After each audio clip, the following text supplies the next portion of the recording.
पचमाला OP में जो गोलीकांड हुआ पूर्व विधायक पर, उसको लेकर आपने एक पोस्ट डाला, मिली भगत, क्या था यह पूरा बात स्पष्ट कीजिए। देखिए, जिस समय घटना के बारे में हम तुरंत सुने, उस समय हम अपने स्तर से जो जांच पड़ताल किए या अपना जो भी माने हमारा जो सूत्र था, उसके हिसाब से हमने तत्क्षण अपना प्रतिक्रिया व्यक्त किया। लेकिन लगे हाथ प्रशासन का स्टेटमेंट आने लगा और जो पता चला कि माननीय विधायक जाकर के वहां फायरिंग किए और फायरिंग किए, उस जो भी हुआ, आज दोनों के दोनों लोग कोर्ट में सरेंडर किए। अनुसंधान में, पुलिसिया अनुसंधान में क्या आया है नहीं आया है, वो तो आप लोगों को हमसे विशेष बढ़िया पता होगा। आपका एक इशारा उसमें था, मतलब बड़े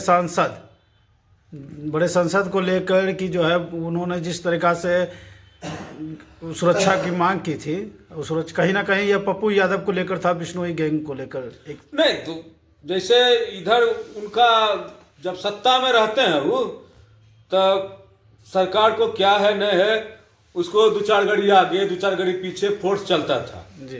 इधर जेल से निकलने के बाद अभी तो भूतपूर्व बने हुए हैं, तो भूतपूर्व में उनको उतना सुरक्षा व्यवस्था तो चल नहीं रहा था।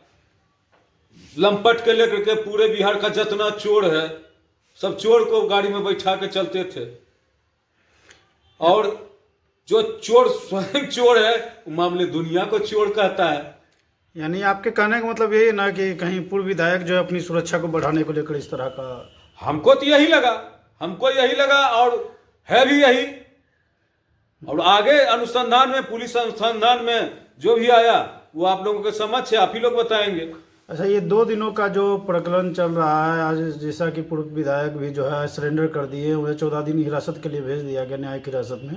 तो इस सारा जो हुआ है उसको लेकर आप क्या स्पष्ट करना चाहते हैं?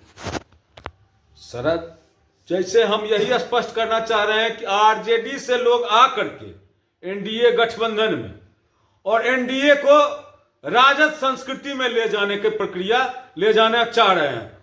और हम देख रहे हैं माननीय मंत्री जीतन राम मांझी जी हो, चाहे जो भी हो, किस कारण से सब लोग डरे हुए हैं। माननीय मुख्यमंत्री लालू प्रसाद यादव जी को गाली देता है, माननीय मुख्यमंत्री नीतीश कुमार जी को गाली देता है, जीतन राम मांझी जी को जूता चप्पल से मारने तक की बात किया है।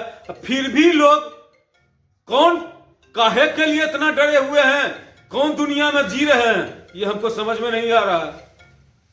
अरे मरना एक ही बार है, मरना रोज रोज नहीं है, एक दिन मरना है, और वो दिन सर भगवान के तरफ से सुरक्षित है, निश्चित है कि हमको किस दिन मरना है। अच्छा, ये बताइए, जब अनंत सिंह जेल से रिहा हो गए थे तो लगातार मोकामा विधानसभा का भी दौरा कर रहे थे, तो कहीं चुनाव को लेकर भी कुछ इस तरह का बात कर सकते क्या? तो मैंने निकले थे तो चुनाव का दौरा हो रहा था कि हो रहा था कोई दूसरा चीज थोड़े हो रहा था, चुनाव का चल रहा था तैयारी। मतलब ये जो दौरा था सब चुनाव का दौरा था। देखे नहीं, मैंने राजद से एक भाई पलटी मार के आ गए एनडीए में। क्या लगता है एनडीए में आके राजद के संस्कृति को प्रवेश कराना चालू कर दिए। तो ये जो दो दिनों का प्रकरण हुआ, इसका असर क्या पड़ेगा चुनाव पर? आगामी जो चुनाव होने वाला है विधानसभा, उस पर क्या प्रभाव पड़ेगा? देखिए, प्रभाव चुनाव पर क्या पड़ेगा? जनता मालिक है। जनता, मोकामा की जनता को गाली दिया जाता है, तरह तरह के लैंग्वेज से नवाजा जाता है।